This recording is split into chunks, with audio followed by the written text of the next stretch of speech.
Now, any general discussion of sex will necessarily include at least some reference to infidelity.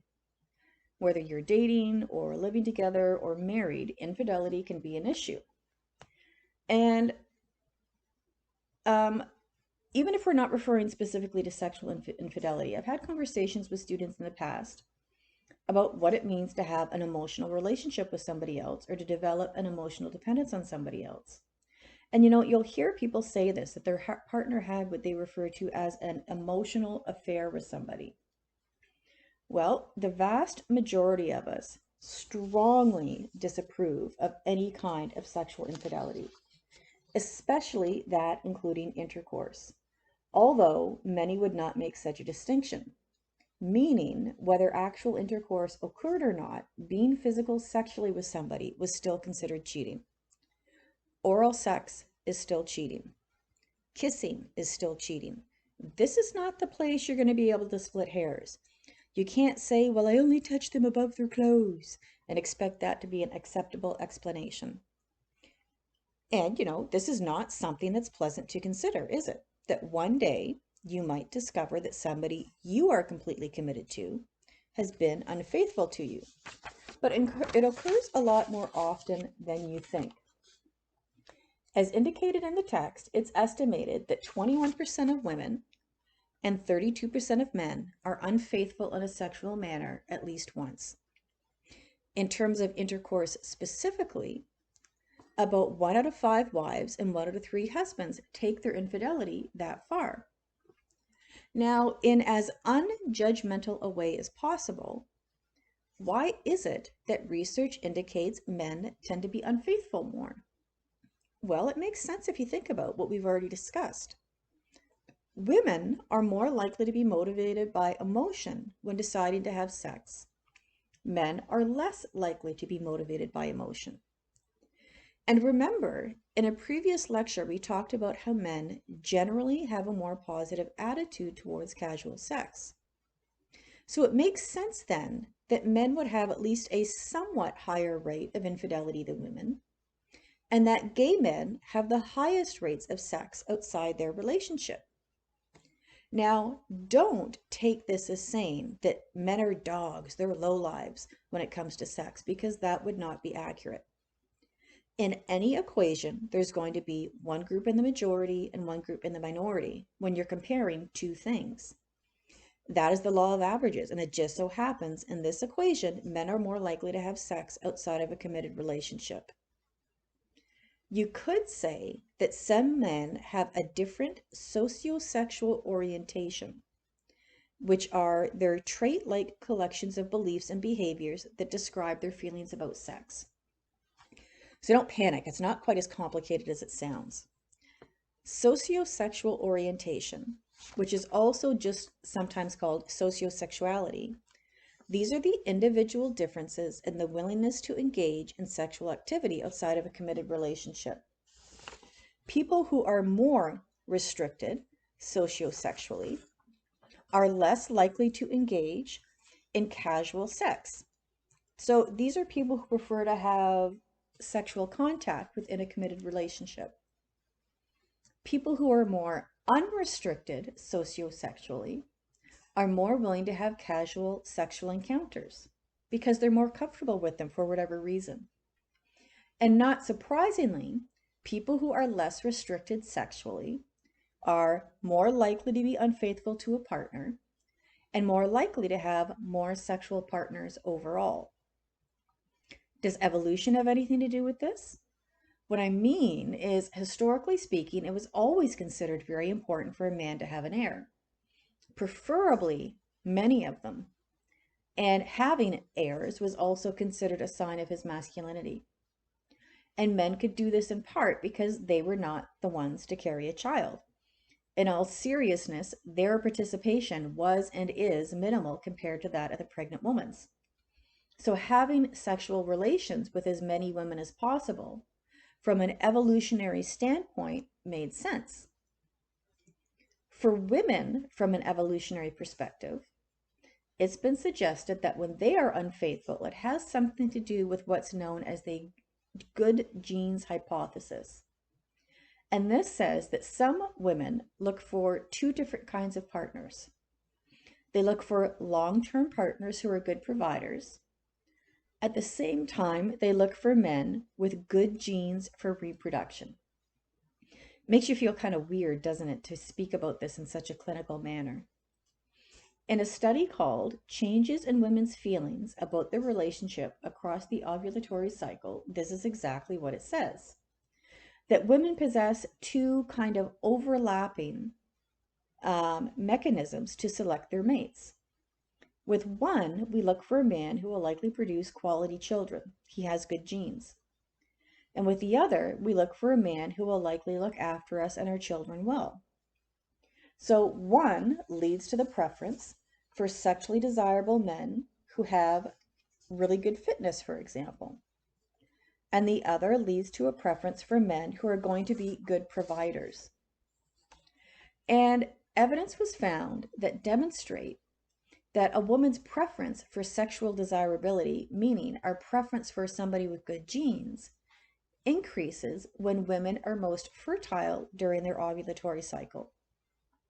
So I think everybody knows that during the monthly cycle, there's 3 to 4 days, I think it's 3 to 4 days, when a woman is most likely to get pregnant. And what this is saying is that when a woman is in that part of her cycle, she's more likely to be attracted to that particular kind of man, or that mating mechanism is more prominent. This is called a dual mating cycle. And maybe it isn't as crazy as it sounds, since about 2% of the world's children are raised by men who don't know that somebody else is their child's biological father. So, in addition, 1 out of every 400 pairs of fraternal twins involves simultaneous siblings who were fathered by 2 different men. So fraternal twins are just like any other brothers and sisters in the same family with the same parents. The only difference is that they just happen to have been conceived in the same month and to be sharing their mother's uterus during the same pregnancy. So what this is going to mean then is that theoretically a woman may have the sperm of more than one man inside her at the same time. And because of this, there is essentially a competition to fertilize the same egg, and the strongest sperm will succeed. So, normally when an egg is fertilized and a woman becomes pregnant, you have a whole bunch of sperm swimming towards the egg trying to fertilize it, and that still happens. But in this situation, you're going to have sperm from more than one man at the same time. And yes, as indicated in your text, this is referred to as a sperm competition. And there is an entire theory created focused on this. I know it sounds odd, we're talking about a sperm competition. But this is what happens if a woman has sexual intercourse with more than one man in a short period of time, so that she has the sperm of 2 men internally at the same time. And there's a difference between men and women in regards to sex as well. It is absolutely true, it's not a myth, that men have a higher sex drive than women. So your sex drive or your libido is your overall desire for sexual activity, and everybody's different. But even with these individual differences, men do have a higher sex drive than women. And your text cites a bunch of different facts in regards to this as evidence. So, okay, men usually have a higher sex drive. Sometimes a much higher sex drive. How does that affect relationships between men and women? Well, your text refers to a clip from a movie called Annie Hall. I've included a link here to that clip in which a husband and wife discuss their sex drive differences. The clip is maybe 60 seconds. Yeah, this difference in sex drive can be a big problem because it results in a mismatch, which might cause difficulties. Or it may end up that sex is negotiated in trade, as odd as that sounds. So I don't mean the woman says, okay, I'll have sex with you if you do something else with me. But that is essentially what might end up happening. And that scenario is the basis of the belief some have that if a man takes a woman out and spends money on her, then she owes him something in return, sexually speaking. And that's something that used to happen quite often on sitcoms on TV. I've been rewatching older sitcoms quite a bit lately. I'm currently thoroughly enjoying Golden Girls, which is hilarious no matter what your age. And if you're not familiar with Golden Girls, it's three women in their 50s who share a house together, plus one of their mothers. So they're not all fit. Anyways, one of the roommates, Blanche, likes to date a lot, and she likes to experience a lot of sexual activity with different men. And it's not unusual for her roommates to crack a joke when she comes back from a date if she's earlier than they think she should be. Well, so and so Brian took you out to a nice dinner anywhere and you didn't stay the night, meaning he paid for this nice dinner and you didn't pay him back sexually. But of course, you'd never have that happen on sitcoms now. So to summarize so far, let's kind of bring this all together. Overall, our sexual landscape, so to speak, is completely different than it was not too long ago. Sex before marriage is very common. Hooking up is very common. And we know a lot more now about what is considered a typical sex life and what isn't. And thus, what we should all expect dependent on our age and our relationship status. And now, as I have no doubt you are aware, there is an extremely strong, big, huge emphasis on safe sex for all ages, usually focused more on younger people, assuming, whether rightly or wrongly, that anybody older is more mature and thus more likely to practice safe sex. But the fact remains, many people of all ages do not. And I've talked about this just in general with friends, and we've commented more than once that when we were in high school in the late 80s, if we had unprotected sex, we had two main concerns. The first would be pregnancy, which frankly could be looked after, even if looking after it in terms of an abortion was not a light decision, and it was emotional and it was difficult. And our other concern was a sexually transmitted disease, which could be treated with medication.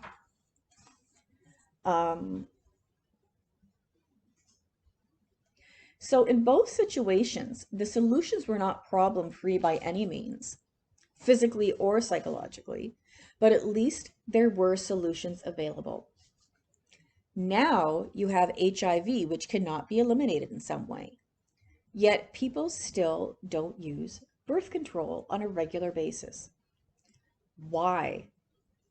Well, your text provides some ideas about this.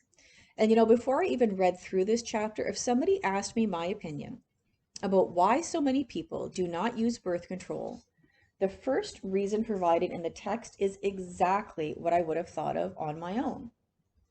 That people just generally don't understand how risky unsafe sex is, what it can lead to. And because of that, they don't feel like they're vulnerable. They don't feel like they have to really worry about anything. That would never happen to me.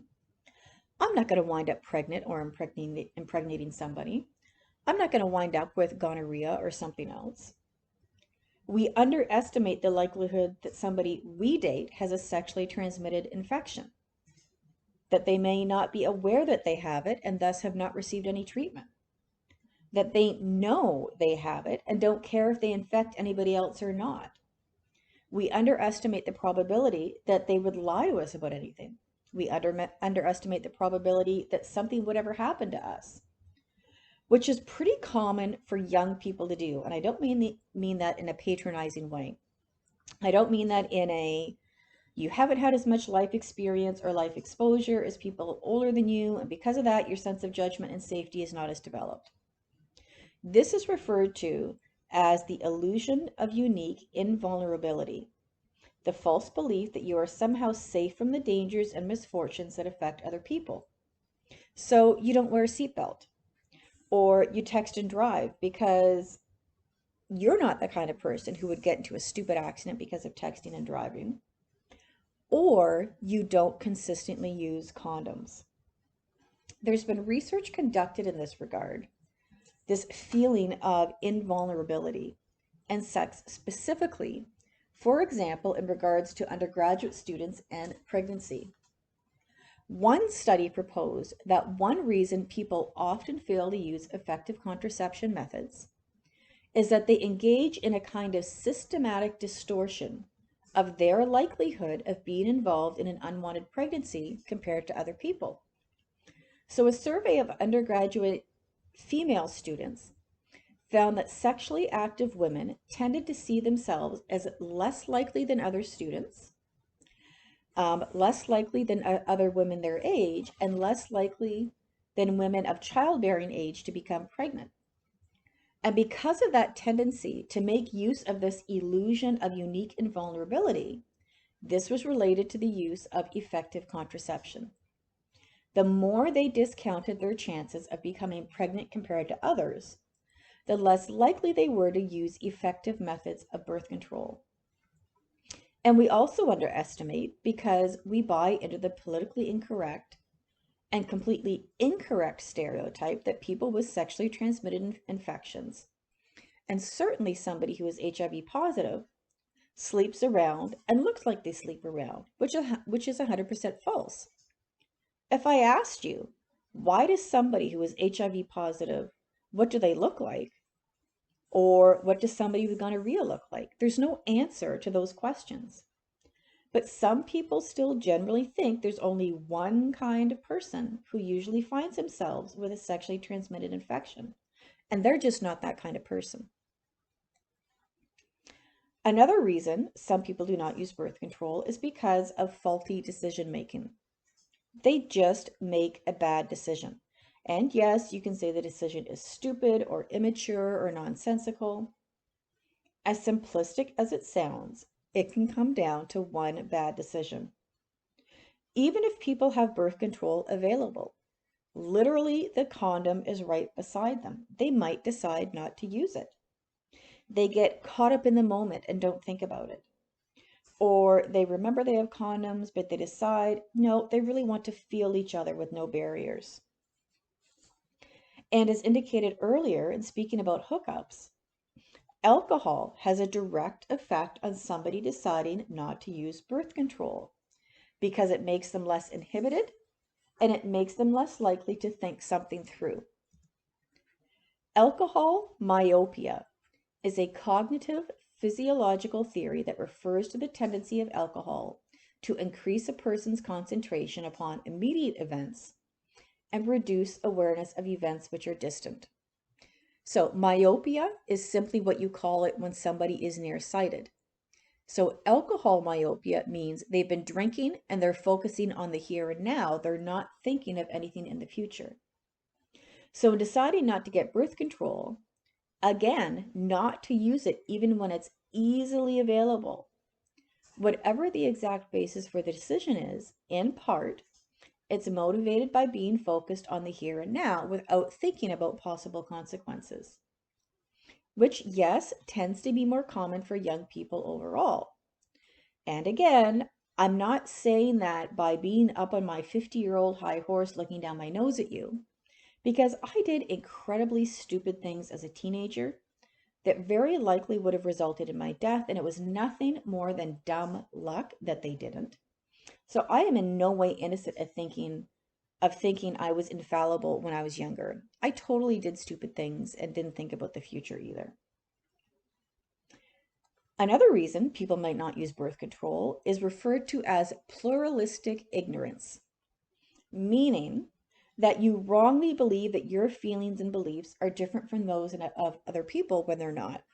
And this is a bit of an odd term, so let me explain it. You're not sure about being with somebody sexually, but you feel like everybody else is doing it, so you do too. Now, in reality, everybody else is not having sex. You only think they are. But because you think they are, you do it anyways. That's why I included this cartoon. What everybody's saying is actually the opposite of what they're thinking and feeling. And your text gives a really good example of this that relates to what I think is a myth that's pretty widespread that I've already referred to, that wearing a condom is perceived to be a problem for men because it's a barrier. That many, if not most men, absolutely hate wearing condoms. And romance novels always make such a huge deal about having sex with somebody without a condom, making it sound like the male is supposed to feel completely 100% totally different without the barrier of a condom. And you'll see the same thing sometimes in the movies. And this is not true. It is just that, a myth.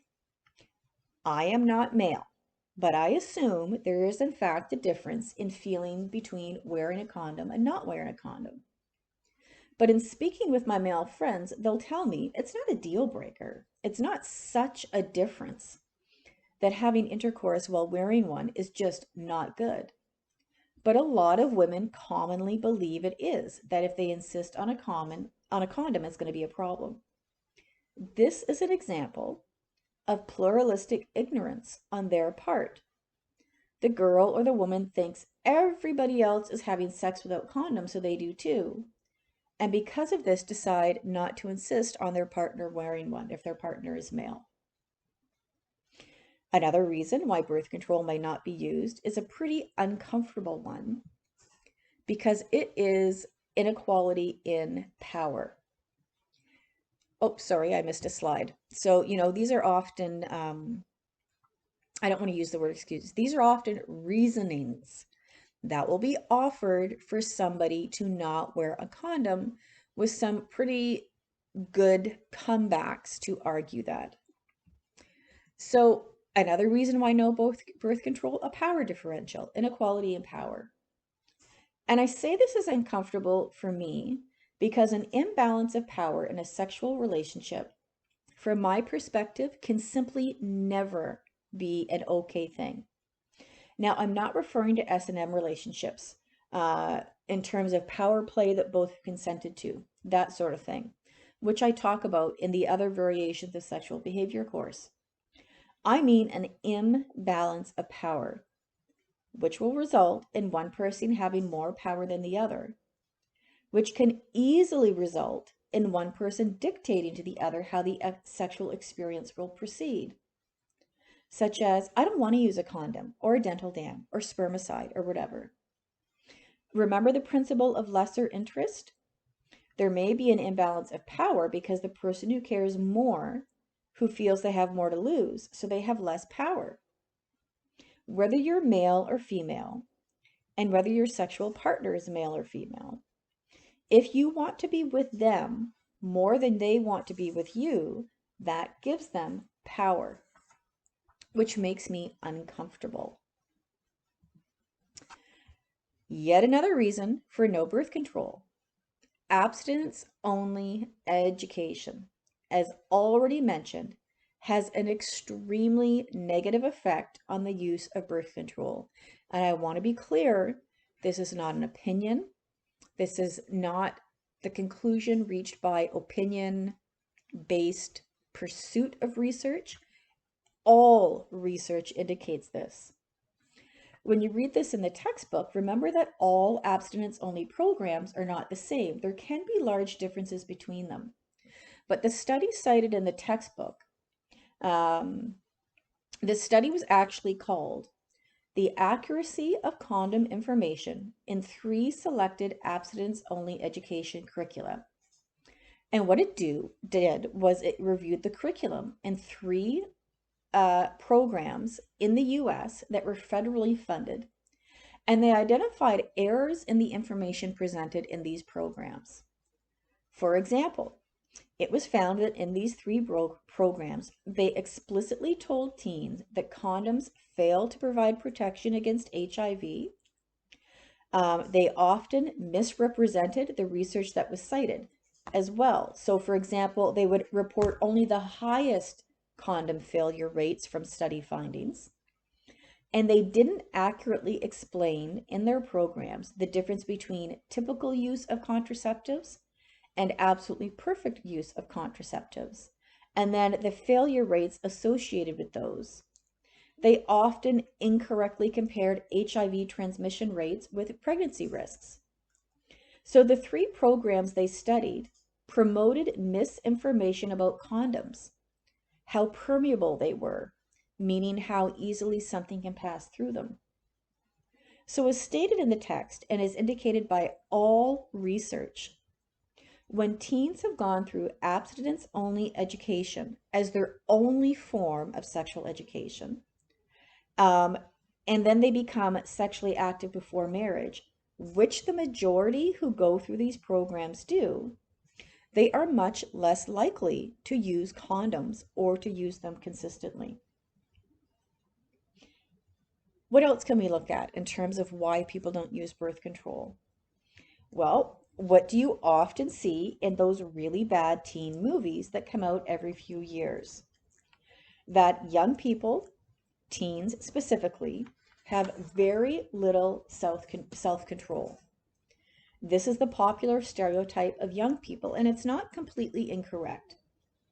A young person who tends to be impulsive, who tends to not have much self-control to begin with, is going to continue that pattern of behavior in their sex life. Pretty simple. So think about it.